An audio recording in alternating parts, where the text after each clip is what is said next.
Hey everybody, it's Chase with American Vintage Pop Culture again, and today I am here to do a little follow-up to what proved to be a popular and maybe controversial video where I talked about how 4K restorations could be ruining the feel and the tone of some older movies.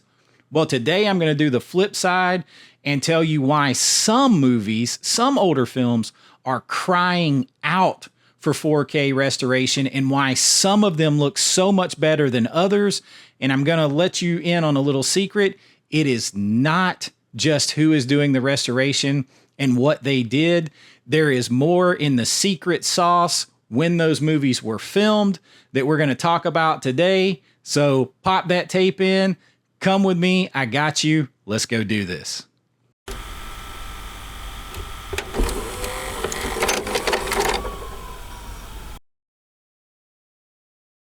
All right, so I appreciate everybody watching the other video. If you haven't checked out that one, it's kind of like part one to this, but you don't need to have seen that one for this one to make sense. What I'm going to do today is from a filmmaking standpoint, without getting overly technical, we're going to talk about why some movies are in desperate need of 4K restoration and why some of them look so good.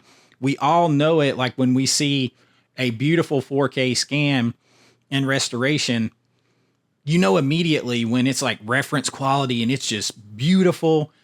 And we're going to talk about part of the reason, other than the talented people who are doing the restoration, part of the reason why those come out looking so good and why some of these old movies, first of all, I'm a fan. Don't get it wrong. Don't get it twisted from before. I'm a fan of film preservation and bringing these films to restoring them to their best possible quality and bringing them to a new audience. My question as a filmmaker was when you add new things to them, like a new color grade, that changes what the original filmmaker had done and the original editor had done. And does that kind of mess them up? Can that mess up the tone and feel? That's it. That has nothing to do with how they look. Of course, they look visually better. Anything you say. So I noticed a couple people in the comments maybe got that mixed up. Of course, they look better. I'm not saying we should all watch it in shit quality. What I'm saying, that whole conversation was about whether or not it just changed the tone and the feel of the movies in a way that wasn't really wanted by the original filmmaker or how they intended. That's it. I'm a fan of film restoration. I'm buying everything in 4K. If it's not that, I'm buying DVD or VHS. I'm just kind of skipping over Blu-ray unless I have no choice because it's somewhere lost in the middle. Today, we're going to primarily focus on a couple of releases. I have the old DVD, if you guys can see that. This like came from Hollywood Video, previously owned. And the new Arrow release of Weird Science with the 4K restoration. And then we're going to talk about The Shining too, specifically a lot on The Shining. I don't have my 4K here right now. I can't find it. I'm moving everything around in my office. So we're going to talk about why The Shining, maybe above all, is a good example of movie that cried out for 4K, and why does it look so good compared to maybe others? And I'm going to get a little bit technical, but I'm not going to confuse you. We're going to talk about some secret sauce that was baked in when it was filmed that is part of the reason why it looks so good now. So let's start with Weird Science, because that one is going to be a little bit quicker. What do you little maniacs like to do first? It's a bright comedy movie, right? You've got the blue lightning. You got all this. It's outrageous.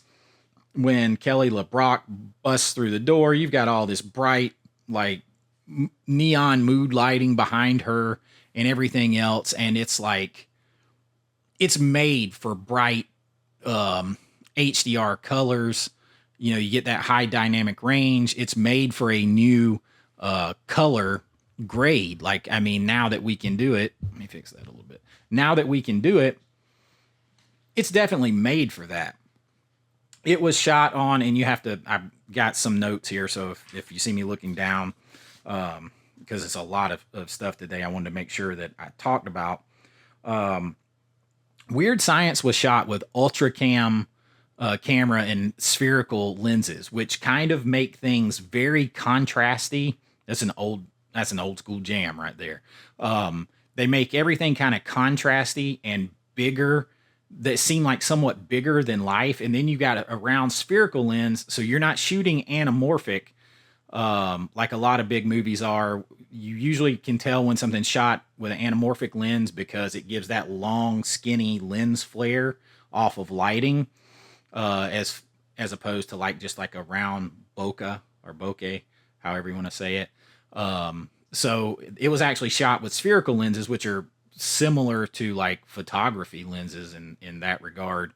And it's to kind of put everything like right there in your face.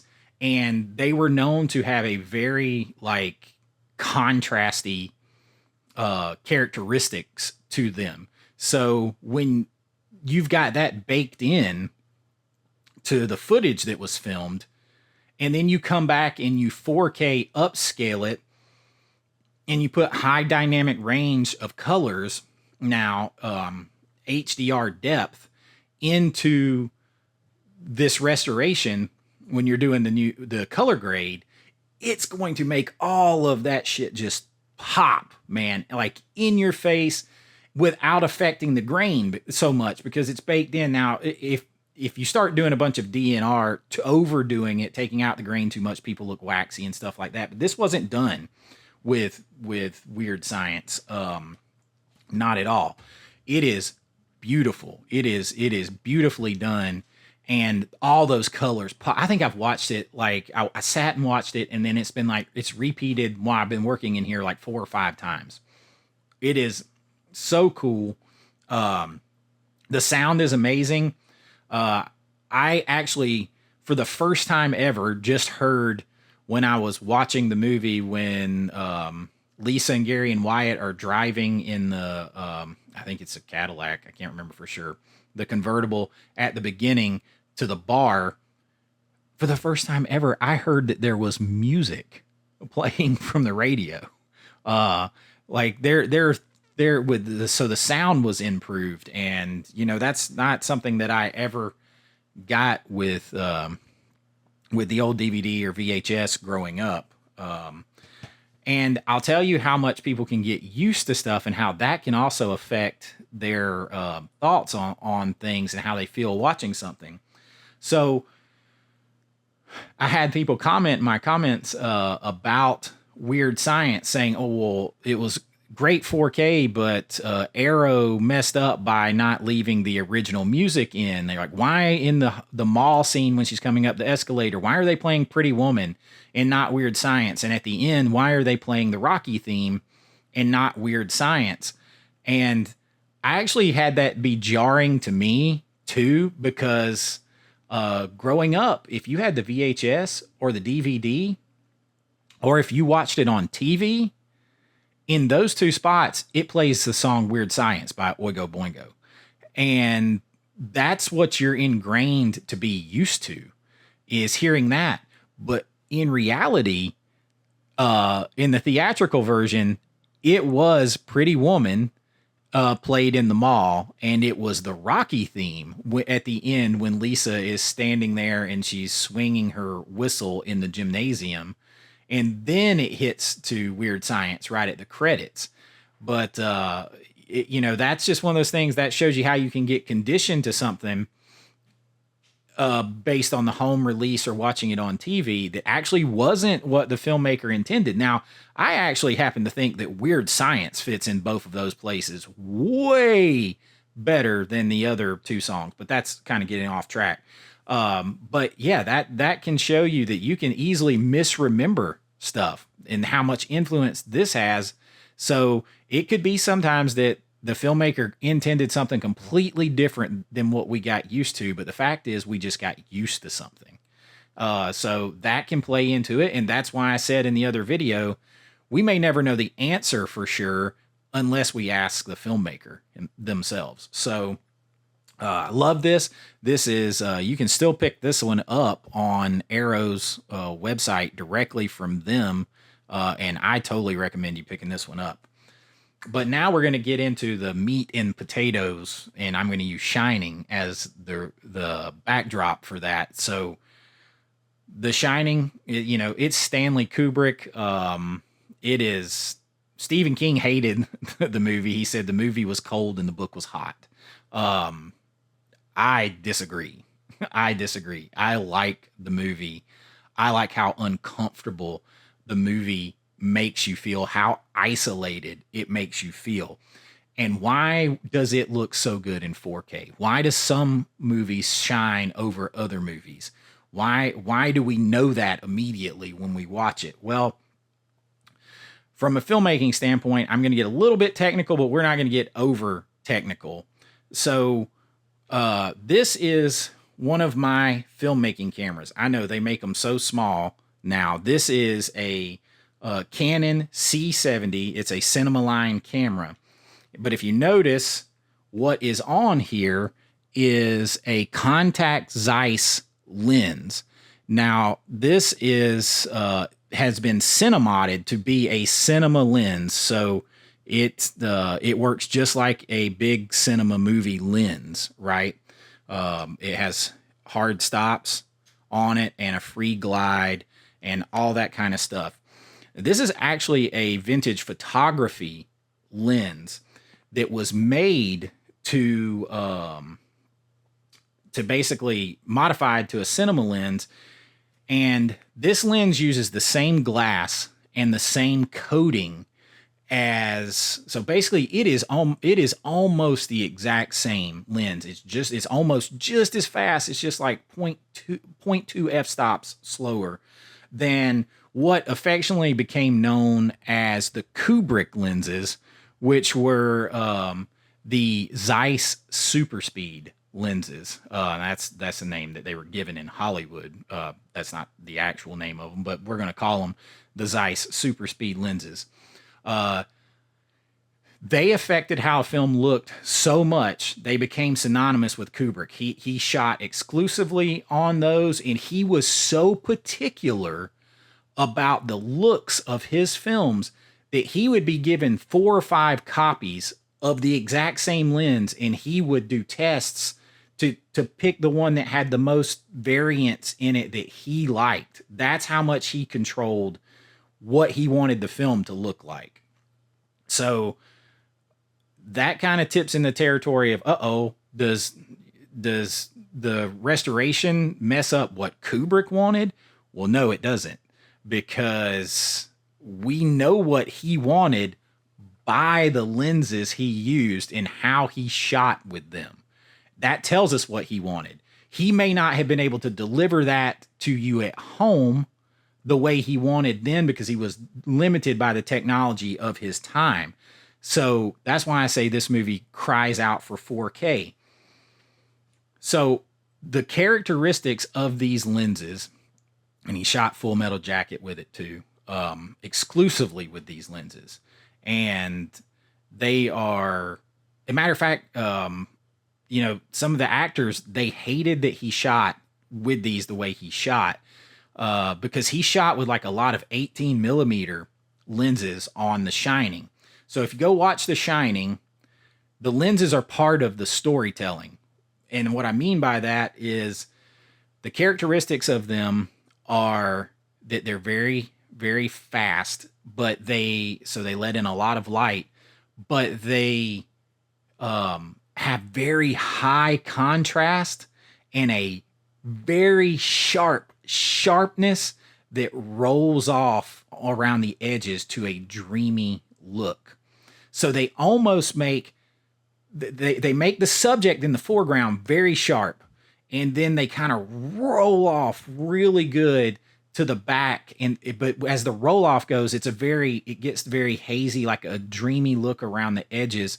So it almost, in scenes, if you go back and watch like the bathroom scene or something like that, or when Jack is talking in the bathroom, to the bartender, or when he's sitting there, or like a lot of the shots on his face, it almost looks like a three-dimensional pop forward, because it looks like the subject is three-dimensionally popping out of the background. Then he combined that with that lens, and he shot at an 18 millimeter, which is very, very wide, so you can see a absolute ton of scenery around almost every shot. That adds to the isolation. You put this person small popping out forward towards you, and then you just feel this vastness around them. And everything is, brightly colored in the background, lots of reds and everything else. But it adds to that feel of isolation, like they're disjointed, disconnected from the place, coming towards you, and there's just this vast emptiness that's bearing down on them. So he shot wide. Like if you go back and watch that, there is a lot of that where you can see people's whole bodies down to their feet walking in scenes, in and out of scenes. That is not something that's normally done in movies. You're usually cropped up here. It's uncomfortable to watch because our eyes are probably like a 22 to 24 millimeter lens is what your eyes would see. So if you put them together, our focal range is somewhere between 40 and 50 right there. So when you get really wide, that's not how we're used to focusing. But then these particular lenses make you focus on that subject in the foreground while showing you all of this space. But they produce a high contrast and a high range of colors. So when you move into 4K, it is set up perfectly because it sharpens the image when you go to 4K, and it makes it pop. These lenses already baked that in. Then they baked in super high contrast and a extremely wide range of colors.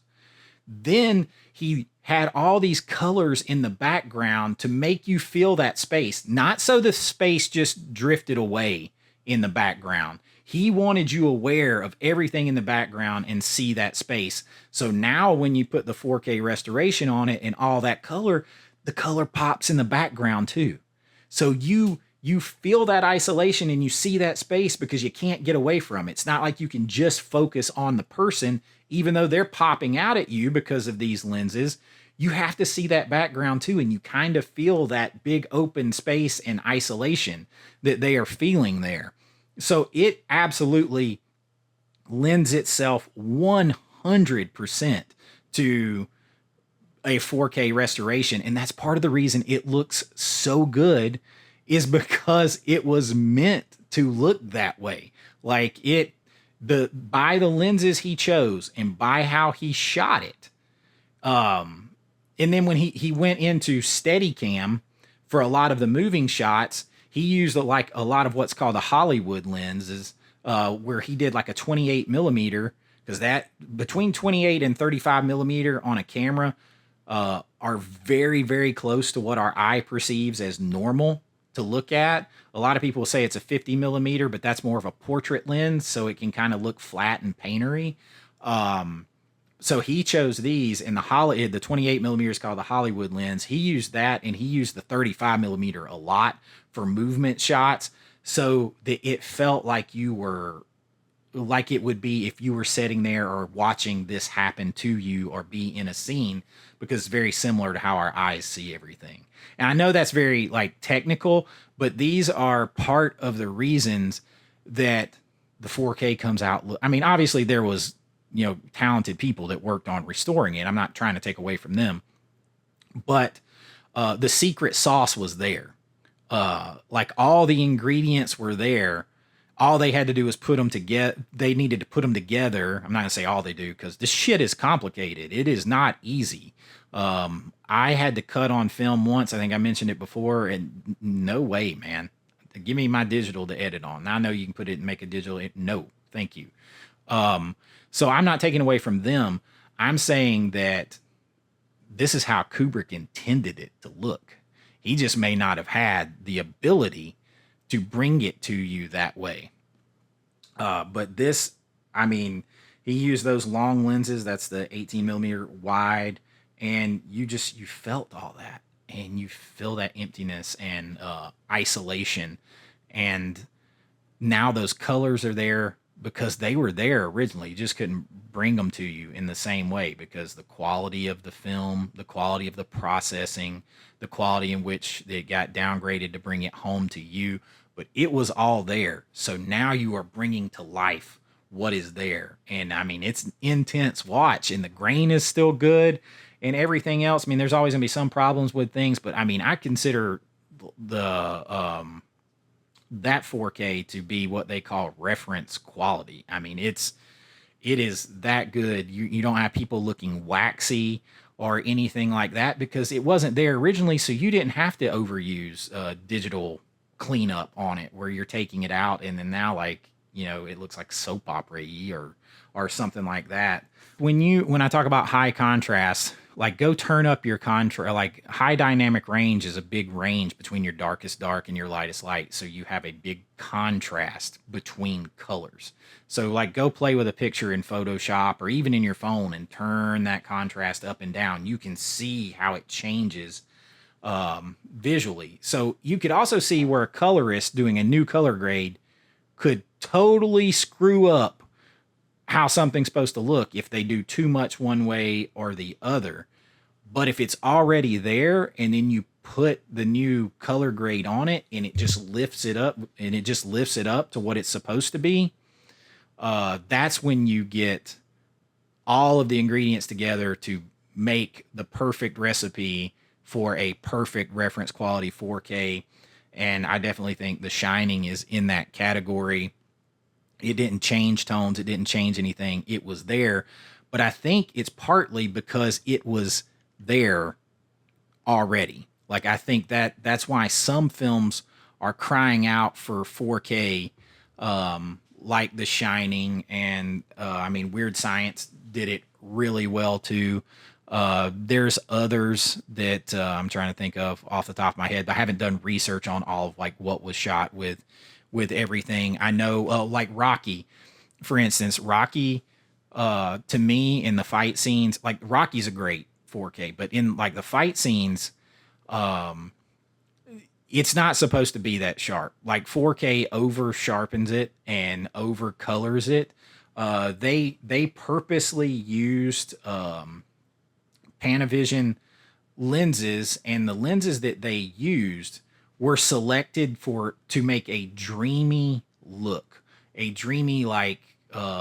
look that is soft around the edges, because the arena that they filmed in was mostly empty, and they had to hide that while still picking up the action without having to have them do it millions of times. So they wanted something that kind of made it fuzzy around the edges. They used smoke in the theater. They used things like that to kind of give it that dreamy quality and also help hide where they pull, their punches, and to kind of hide the arena. In general, they backlit them a lot to hide stuff. And then the backlight shines through that smoke, and then you have a soft, dreamy shooting lens that's supposed to soften around the edges to kind of hide all that and just, make this look like a dream. They used a lot of light flares, lens flares, and then they purposely, you can go and read about this, they purposely use these long lenses so they could get far away from the action but come in tighter and hide stuff. So when you make it like super contrasty, now when you apply certain color grades, if you're not careful and then you over sharpen it and you lift that quality up so much, it can run the risk of showing things they didn't want to show. And they picked lenses and used smoke and effects and backlighting and lens flares and all that to hide some of that shit. And you got to be careful not to show too much and get like a peek behind the curtain at the magic and it take you out of the movie. I'm not saying that Rocky is my favorite movie all time. That is my number one favorite movie of all time. Everything behind it, Me being a writer and filmmaker, I was so inspired by Stallone, how he wrote that and wouldn't take no for an answer, and how they filmed it, partly guerrilla style and stuff like that. And then it, you know, it came out of nowhere.